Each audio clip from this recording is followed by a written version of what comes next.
From our studio in Weed, California, this is Inside Siskiyou.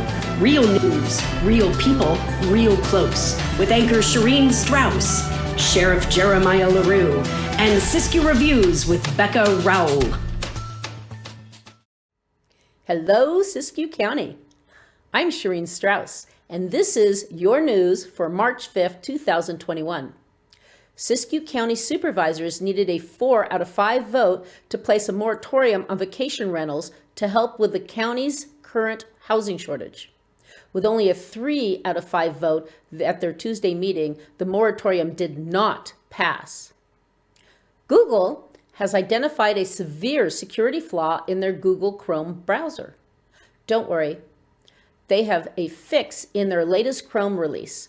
Go to your Google Chrome browser, and in the upper right-hand corner, click on the 3 dots. In the drop-down menu, go to Help, then select About Google Chrome.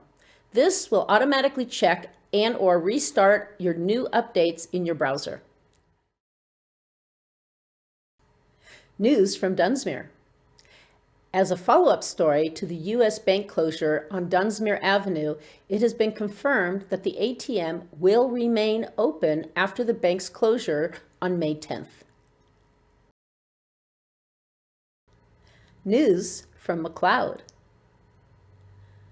The McLeod Services District now has 3 automatic external defibrillators that they received through the tax-funded county board called County Service Area 3, or CSA, that provides emergency medical equipment. The defibrillators will be installed at the McLeod Library, Scout Hall, and at the McLeod Services District office. The CSA assists rural areas that do not have easy access to emergency services. In the past, CSA has assisted McLeod with their ambulance and medical equipment for their fire department.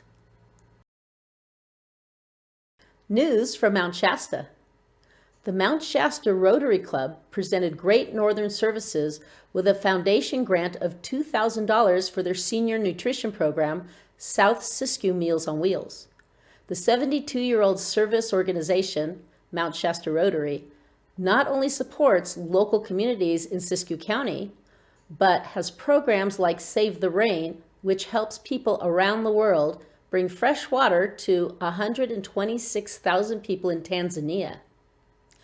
As a follow-up story to the new Starbucks opening in Mount Shasta in October in the old KFC Taco Bell building, Amber Nelson, the owner of The Coffee Break, a local coffee shop located across the street, has started a petition against its opening. Quote, "Multinational corporations have no place in our rural town," unquote. The petition states in the website change.org, and has a current goal of 1,500 signatures. More than 1,000 people have already signed. News from Weed. Now, in the process of planning and pre-building, there is a new Dollar Tree going in on Vista Drive by the grocery outlet, and a new Dollar General going in at Highway 97 and Big Springs Road near Lake Shastina. College of the Siskiyous has announced their sports schedule. However, due to the strict COVID regulations, many other colleges have opted out of participation. Also, no spectators are allowed, but the football and basketball games will be available to watch online, and the home games will be streamed by us here at SisQ Media Council. Check out coseagles.com for schedules and more information.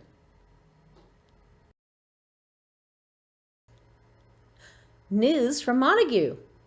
A majestic bicycle race with breathtaking views of Mount Shasta called Shasta Gravel Hugger is this Saturday, March 6th. Both the 100-mile and the 62-mile race will be on gravel and paved roads. The race, which starts in downtown Montague, will have a 4,700-foot climb. To register or for more information, go to gravelhugger.com. News from Wairika. Siskiyou County Golden Fair is scheduled for August 11th through the 15th. Quote, the 2021 fair will be a well-thought-out event and will limit daily attendance to 50% of capacity and will include protocols and procedures depending on the 4-phase plan that is being used in California, unquote, stated Cliff Munson, CEO. For more information, contact the fair office at 842-2767 or on the web at info@siskiyoufair.com. News from Aetna. This week, Aetna launched their online 73rd annual May Open Rodeo contestant entry form. The annual May Open Rodeo draws spectators, several rough stock riders, 120 ropers, 20 mutton busters, and more than 40 barrel racers, just to name a few. Spectators range from farmers and ranchers to families and youth. Today, the May event serves as one of the largest spectator events in the county after the Siskiyou Golden Fair and Mount Shasta's 4th of July.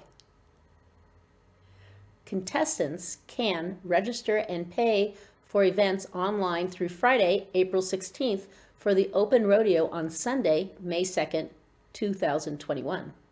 To enter or for more information, visit www.aetnarodeo.com. News from Fort Jones. On Wednesday, March 10th, from 2 to 4 p.m. at the Fort Jones Community Center, there will be a blood drive in honor of 9-year-old Miles Isbell, who is currently battling a cancerous tumor on his brain. All appointment slots have been filled, but walk-ins are welcome if you don't mind waiting. News from Happy Camp. There's a seed swap this Saturday, March 6th, from 10 a.m. to 2 p.m. at the Klamath Siskiyou Art Center at 63633 Highway 96 in Happy Camp. Come down and swap seeds, get gardening supplies and knowledge. Held outside if the weather is good, and inside an open garage door of the Art Center if the weather is wet. There's a seed shortage due to COVID, so this is a great opportunity to increase the local seed diversity. They were offered some generous seed donations, especially to help the Slater fire victims to start gardening again. So bring your extra seeds, perennial plant divisions, and let's help Happy Camp garden and bloom.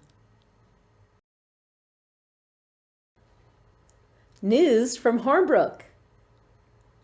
Hornbrook Community Association is delivering food to 75 households in the Hornbrook and KRCE area. Each month, volunteer drivers are dropping off thousands of pounds of food at the doors of their neighbors in need. The initiative started last March at the start of COVID-19 pandemic and continues to this day. If you or someone you know needs food in the Hornbrook area, you can contact the Hornbrook Community Association to get them on the list. Now, up next, SisQ Reviews with Becca, Rowell. Hey guys, I'm Becca Rowell from SisQ Reviews, and I would like to share a wonderful and tasty gem of McLeod, the White Mountain Cafe. The cafe was opened in February 2020 by 2 local McLeod chefs, Lonnie Henson and Clint Merrow, along with Lonnie's wife Sabrina and their best friends Scott and Nicole Bruce from Bernie. Chef Lonnie grew up with family owning and operating restaurants on both sides, largely home-style Southern cooking, and found a passion for cooking at a young age. Chef Clint also started cooking at a young age, working in restaurants in Portland, as well as other restaurants here locally. When the opportunity to own and operate their own restaurant presented itself, they jumped at the opportunity to present food close to all of our hearts.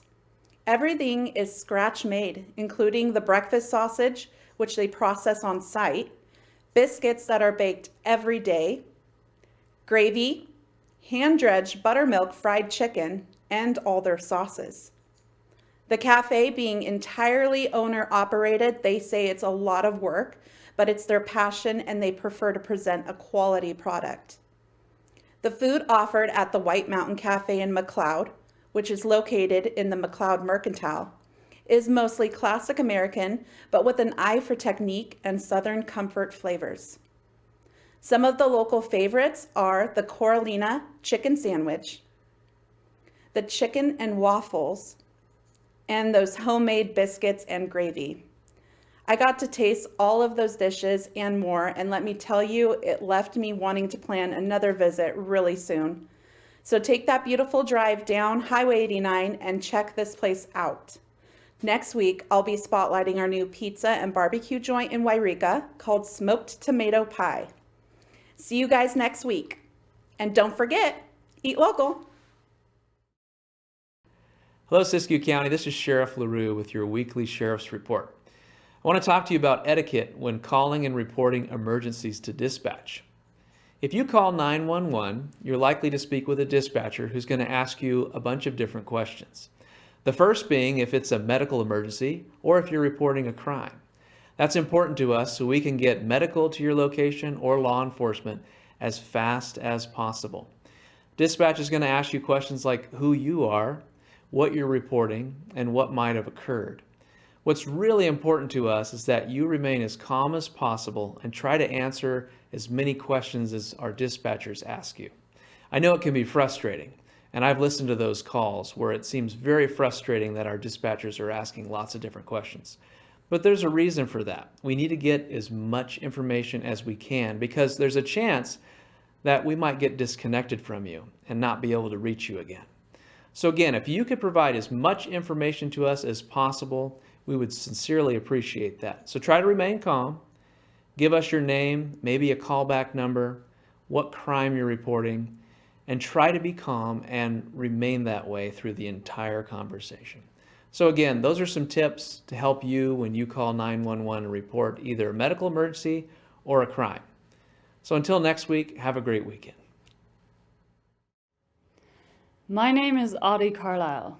I'm excited to announce a new web series highlighting and celebrating the humanity, humor, magic, and fortitude of the locals in Siskiyou County. It's called Shasta Stories. Born and raised in Mount Shasta, I could rarely see its beauty, and in my heart I really didn't understand why one would seek to live here, because like so many young adults, I wanted to go other places. 13 years later, returning to Shasta, I see it as a unique treasure, filled with amazing and interesting people, with stories to tell. I feel privileged to help present their stories. So keep tuning in to watch the full episodes on Siskiyou Media Council's website and enjoy this trailer of Shasta Stories.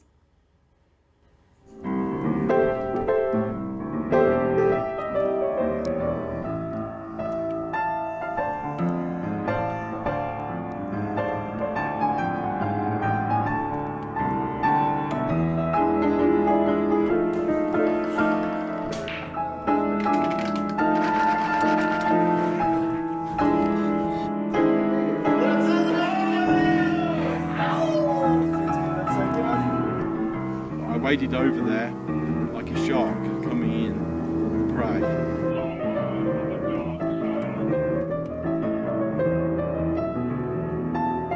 The whole thing's coming down the mountain at us. Run, Forrest, run!